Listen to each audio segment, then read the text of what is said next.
ಪತ್ರಿಕಾ ರಂಗದಲ್ಲಿ ಒಂದು 30 ಇಯರ್ಸ್ ಜರ್ನಲಿಸ್ಟ್ ಆಗಿ ಕೆಲಸ ಮಾಡಿದೆ.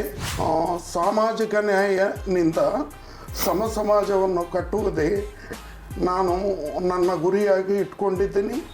ರಾಜಕೀಯದಲ್ಲಿ ಬಂದಿದ್ದೀನಿ, ಆದರೆ ನಾನು ರಾಜಕಾರಣಿ ಅಲ್ಲ. ಸಾಮಾಜಿಕ ನ್ಯಾಯ ಈ ದೇಶದಲ್ಲಿ, ಈ ರಾಜ್ಯದಲ್ಲಿ ಯಾವಾಗ ಬರ್ತದೋ ಆವಾಗ ನನಗೆ ಖುಷಿ ಆಗೋದಂತ. ಗ್ರಾಮೀಣ ಭಾಗದಲ್ಲಿ ಜನರ ಜೀವನ ಬೇರೆ ಇರುತ್ತೆ. ಇಲ್ಲಾಂದರೆ ಕೇಂದ್ರ ಸರ್ಕಾರ ಆಗಲಿ ಏನೇನು ಸವಲತ್ತುಗಳು ಮಾಡಿದೆಯೋ ಅಂಥ ಸ್ಕೀಮ್ಗಳ ಬಗ್ಗೆ ನಾವು ಜಾಗೃತಿ ಮೂಡಿಸೋದಂಥ ಕೆಲಸವನ್ನು ನಮ್ಮ ಪಕ್ಷದ ಮುಖಾಂತರ ಮಾಡ್ತಾಯಿದ್ದೀವಿ.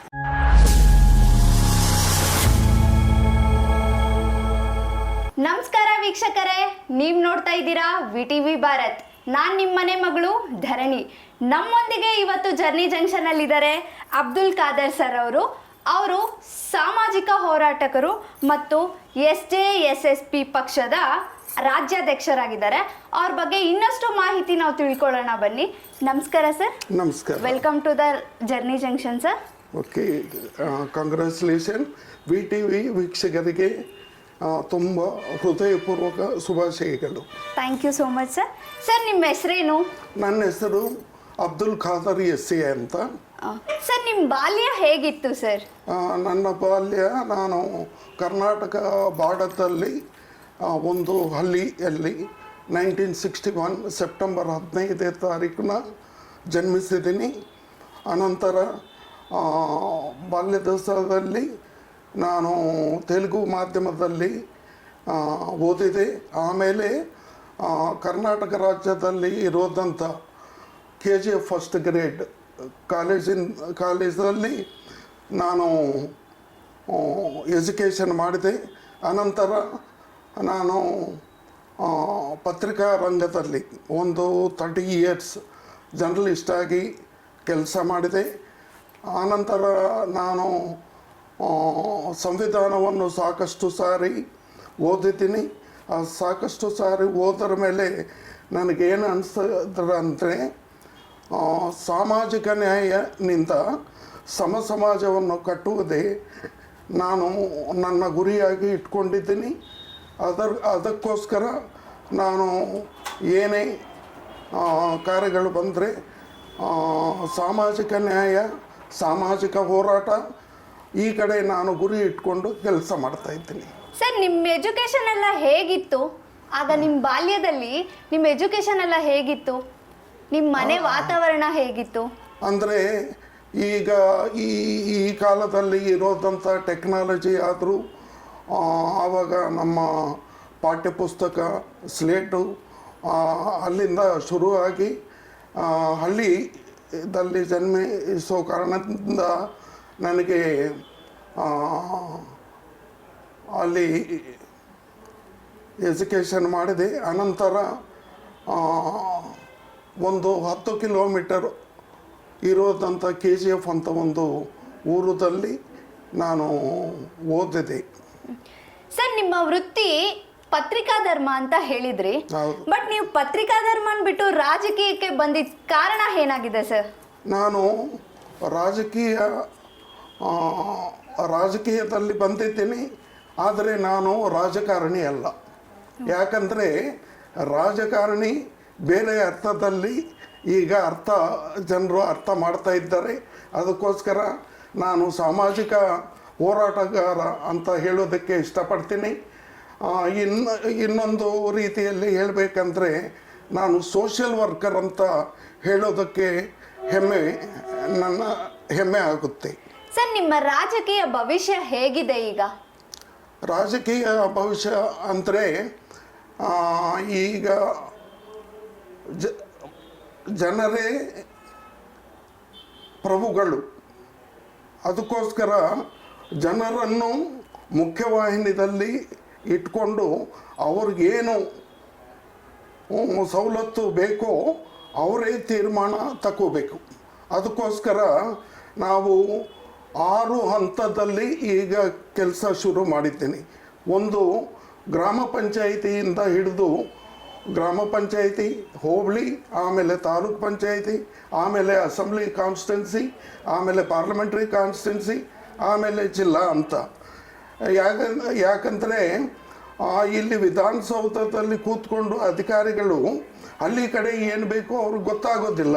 ಅದಕ್ಕೋಸ್ಕರ ಪೀಪಲ್ಸ್ ಪಾರ್ಟಿಸಿಪೇಷನ್ ಪ್ಲ್ಯಾನಿಂಗ್ ಅಂತ ನಾವು ಪ್ಲ್ಯಾನಿಂಗ್ ಮಾಡಿಕೊಂಡು ಜನರಕ್ಕೋಸ್ಕರ ಅವರು ಮಾಡೋದಂಥ ಪ್ರಣಾಳಿಕೆನೇ ನಾನು ತಯಾರು ಮಾಡಿಕೊಂಡು ಗೌರ್ಮೆಂಟ್ಗೆ ತಿಳುವಳಿಕೆ ಮುಖಾಂತರ ನಾವು ಜನರಿಗೆ ಹೆಲ್ಪ್ ಮಾಡೋ ಅವಕಾಶ ಇದೆ.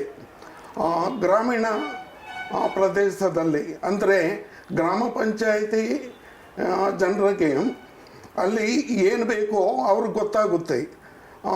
ಅದಕ್ಕೋಸ್ಕರ ಪೀಪಲ್ಸ್ ಪಾರ್ಟಿಸಿಪೇಷನ್ ಪ್ಲ್ಯಾನಿಂಗ್ ಅಂತ ಅಲ್ಲಿಂದನೇ ನಾವು ತಗೊಂಡು ಪ್ರಯಾರಿಟಿ ವೈಸ್ ಅವ್ರಿಗೆ ಏನು ಬೇಕೋ, ಮೊದಲನೇ ಹಂತದಲ್ಲಿ ಏನು ಬೇಕು, ಆಮೇಲೆ ಏನು ಬೇಕು, ಆಮೇಲೆ ಏನು ಬೇಕು ಅನ್ನೋದು ಪ್ರಯಾರಿಟಿ ಮಾಡಿಕೊಂಡು ಅಲ್ಲಿಂದ ಆ ಪ್ರಣಾಳಿಕೆಯನ್ನು ತಾಲೂಕ್ ಪಂಚಾಯಿತಿ ಕಡೆ ಹೋಗೋ ತನಕ ನಾವು ಕೃಷಿ ಮಾಡಿಬಿಟ್ಟು ಅನಂತರ ತಾಲೂಕಾ ಪ್ರಣಾಳಿಕೆನೂ ಜಿಲ್ಲಾ ಪ್ರಣಾಳಿಕೆ ಥರನೂ ಜಿಲ್ಲಾ ಪ್ರಣಾಳಿಕೆ ಇಂದ ರಾಷ್ಟ್ರ ಮಟ್ಟದಾದಂಥ ಒಂದು ಪ್ರಣಾಳಿಕೆ ಮಾಡಿದರೆ ಹಂತವಾಗಿ ಗ್ರಾಮ ಪಂಚಾಯಿತಿಯಿಂದ ಹಿಡಿದು ರಾಜ್ಯ ಮಟ್ಟ ತನಕ ಏನು ಪ್ರಣಾಳಿಕೆ ಮಾಡಬೇಕನ್ನೋದು ಅರ್ಥವಾಗುತ್ತೆ. ಅದಕ್ಕೋಸ್ಕರ ಪೀಪಲ್ಸ್ ಪಾರ್ಟಿಸಿಪೇಷನ್ ಪಾಲಿಟಿಕ್ಸ್ ಅಂತ ನಾವು ಮಾಡಿದರೆ ಜನರನ್ನು ಇನ್ವಾಲ್ವ್ಮೆಂಟು ಮಾಡಬೇಕಾಗುತ್ತೆ. ಸರ್, ನಿಮ್ಮ ಜೀವನದಲ್ಲಿ ಎದುರಾದ ಒಂದು ಕಷ್ಟ ಸಂದರ್ಭ ಏನಾದರೂ ಇದ್ದರೆ ನಮ್ಮ ಜೊತೆ ಹಂಚ್ಕೊತೀರಾ? ಯಾಕಂದರೆ ನನ್ನ ಜೀವನದಲ್ಲಿ ಸಾಕಷ್ಟು ಪತ್ರಕರ್ತನಾಗಿ ಒಂದು 30 ಇಯರ್ಸ್ ನಾನು ಕೆಲಸ ಮಾಡಿದ್ದೀನಿ. ಅದರದಲ್ಲಿ ನನಗೆ ನನ್ನ ಜೀವನಕ್ಕೆ ತಕ್ಕಂಥ ಅನುಭವ ಬಂದಿದೆ. ಅನುಭವದಲ್ಲಿ ತುಂಬ ಕಷ್ಟಗಳು ನಾನು ಫೇಸ್ ಮಾಡಿದ್ದೀನಿ. ಅದರ ಮುಖಾಂತರ ನನ್ನ ಜೀವನಕ್ಕೆ ಏನೇನು ಬೇಕು ಸಮಾಜದಿಂದನೇ ನಾನು ತಗೊಂಡಿದ್ದೀನಿ ಪಾಠಗಳು. ಸರ್, ನಮ್ಮೊಂದಿಗೆ ನೀವು ಹಂಚ್ಕೊಳ್ಳೋದೊಂದು ಸುಖ ಅನ್ನೋದೇನಾದರೂ ಇದ್ದರೆ ಆ ಸಂದರ್ಭನ ನೀವು ತುಂಬ ಖುಷಿಯಾಗಿರೋ ಸಂದರ್ಭ ಆಗಿರ್ಬೋದು, ನೀವು ಬೇರೆಯವ್ರಿಗೆ ಏನಾದರೂ ಮಾಡಿರೋದ್ರಿಂದ ನಿಮಗೆ ಖುಷಿಯಾಗಿರೋ ಸಂದರ್ಭ ಏನಾದರೂ ಆಗಿರ್ಬೋದು, ಅದನ್ನೊಂದು ಹಂಚ್ಕೋಬೇಕಾದ್ರೆ ಯಾವುದನ್ನು ಹಂಚ್ಕೊತೀರಾ ಸರ್?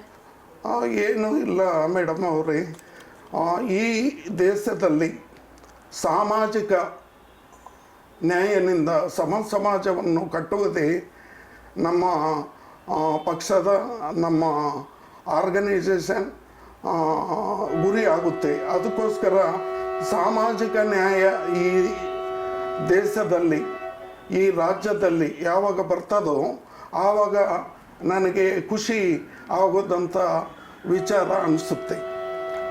ಸರ್, ಇವಾಗ ನೀವು ರಾಜಕೀಯದಲ್ಲಿದ್ದೀರಾ ಅಂತ ಹೇಳಿದ್ರಿ, ನೀವು ಮುಂದೆ ಏನು ಮಾಡ್ಬೇಕು ಅನ್ಕೊಂಡಿದ್ದೀರಾ ಸರ್? ಅದೇ ನಾನು 2 ಕಡೆ ಪ್ಲ್ಯಾನ್ ಮಾಡ್ತಾ ಇದ್ದೇನೆ. ಒಂದು ಕಡೆ ಅರ್ಬನ್ ಕರ್ನಾಟಕ ಅಂತ, ಇನ್ನೊಂದು ಕಡೆ ಗ್ರಾಮೀಣ ಕರ್ನಾಟಕ ಅಂತ 2 ಕಡೆ ಡಿವೈಡ್ ಮಾಡಿದ್ದೀವಿ. ಅರ್ಬನ್ ಕರ್ನಾಟಕ ಅಂದರೆ ಮುನ್ಸಿಪಾಲ್ಟಿಗಳು, ಆಮೇಲೆ ನಗರ ಪಾಲಿಕೆ ಸಭೆಗಳು, ಆಮೇಲೆ ಬೃಹತ್ ಬೆಂಗಳೂರು ನಗರ ಪಾಲಿಕೆಗಳು, ಈಗ ಗ್ರೇಟರ್ ಬೆಂಗಳೂರು ಅಥಾರಿಟಿ ಅಂತಲೂ ಆಗಿದೆ. ಪೌರ ಜೀವನ ಈಗ ನಗರದಲ್ಲಿ ಬೇರೆ ಇರುತ್ತೆ, ಗ್ರಾಮೀಣ ಭಾಗದಲ್ಲಿ ಜನರ ಜೀವನ ಬೇರೆ ಇರುತ್ತೆ. ಅದಕ್ಕೋಸ್ಕರ ಬ್ಯಾಲೆನ್ಸ್ ಮಾಡೋದಕ್ಕೆ ಅರ್ಬನ್ ಕರ್ನಾಟಕದಲ್ಲಿ ಅಲ್ಲಿ ಏನೇನು ಸವಲತ್ತು ಬೇಕೋ ಅದನ್ನು ನಾವು ಗೌರ್ಮೆಂಟ್ ಕಡೆಯಿಂದ ಜನರಿಗೆ ತಲುಪಿಸೋ ಕೆಲಸವನ್ನು ಮಾಡೋದಕ್ಕೆ ಈಗ ಪ್ರಪೋಸಲ್ಸು ರೆಡಿ ಮಾಡ್ತಾ ಇದ್ದೀವಿ. ಹೋರಾಟದಿಂದನೇ ಅದು ಸಾಧ್ಯವಾಗುತ್ತೆ.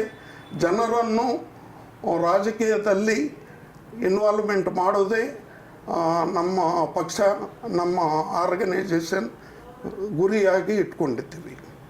ಸರ್ ಇದು ನಿಮ್ಮಿಂದ ಒಬ್ರಿಂದಾನೇ ಆಗಲ್ಲ ಅಲ್ವಾ? ಸೊ ನಿಮ್ಮ ಹಿಂದ್ಗಡೆ ಯಾರಾದರೂ ಸಪೋರ್ಟ್ ಮಾಡೋಕ್ಕೆ, ನಿಮ್ಮ ಹಿಂದ್ಗಡೆ ನಾನಿದ್ದೀನಿ ಅಂತ ಯಾರಾದರೂ ಬೆನ್ನೆಲುಬು ಕೊಡೋರು ಯಾರಾದರೂ ಇದ್ದಾರಾ ಸರ್ ನಿಮಗೆ? ನನ್ನ ಜನರೇ ಬೆನ್ನಿಗೆ ನಿಂತಿದ್ದಾರೆ. ಅವ್ರಿಗೋಸ್ಕರ ನಾನು ಜನರ ನನ್ನ ಬೆನ್ನಿಗೆ ಜನರಿದ್ದಾರೋ ಕಾರಣದಿಂದ ನಾನು ಜನರಕ್ಕೋಸ್ಕರ ಇನ್ನೂ ದೊಡ್ಡ ಮಟ್ಟದಲ್ಲಿ ಕೆಲಸಗಳು ಮಾಡಿದರೆ ಅದಕ್ಕೂ ಸಾರ್ಥಕ ಬರುತ್ತೆ.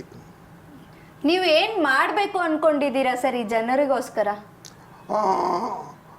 ಅದು ಏನು ಗೌರ್ಮೆಂಟ್ದಲ್ಲಿ ಏನೇನು ಸವಲತ್ತುಗಳು ಇದೆಯೋ ಅದನ್ನು ಕಟ್ಟಕಡೆ ಜನರ ತನಕ ಜನರನ್ನು ಜಾಗೃತಿ ಮೂಡಿಸೋದಂಥ ಕೆಲಸ ಮಾಡ್ತಾನೆ ಜನರನಿಂದನೇ ನಾಯಕರನ್ನು ತಯಾರು ಮಾಡೋದಂಥ ಕೆಲಸನೂ ನಾನು ಮಾಡ್ತೀನಿ ಅಂತ ಹೇಳೋದಕ್ಕೆ ಇಷ್ಟಪಡ್ತೀನಿ. ಸರ್ ಈಗ ಕರ್ನಾಟಕದಲ್ಲಿ ನಮ್ಮ ರಾಜ್ಯದಲ್ಲಿ ನಮ್ಮ ಸರ್ಕಾರಗಳಿಂದ ತುಂಬಾನೇ ಸೌಲಭ್ಯಗಳಿದಾವೆ ಅಲ್ವಾ? ಬಟ್ ಅದು ಜನರಿಗೆ ಸಿಗ್ತಾ ಇದೆಯಾ?